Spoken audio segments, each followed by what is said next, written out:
Владата на својата 17-та седница го разгледа записникот од состанокот на Координативното тело за спречување на ширењето на коронавирусот и утврди листа на дијагнози на хронични болни кои по препорака на Светската здравствена организација и прогласувањето на пандемија треба да бидат ослободени од работа и работни активности.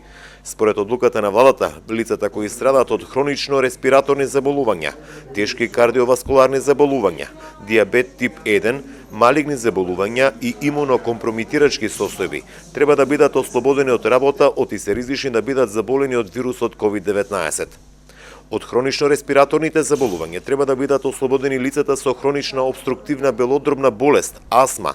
Од тешко кардиоваскуларните заболувања треба да бидат ослободени лицата со срцева слабост, лица со инфаркт, аортна и митрална стеноза, миокардит и ендокардит, лицата кои имаат диабетис мелитус, потоа сите малигни заболувања, но и лицата со имунокомпромитирачки состојби.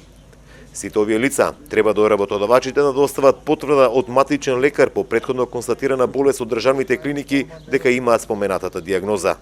За сите хронично болни пациенти чија хируршка интервенција претходно била закажена, постои можност да се одложи, односно да се извршуваат само итни неодложни хируршки интервенции, особено онколошките.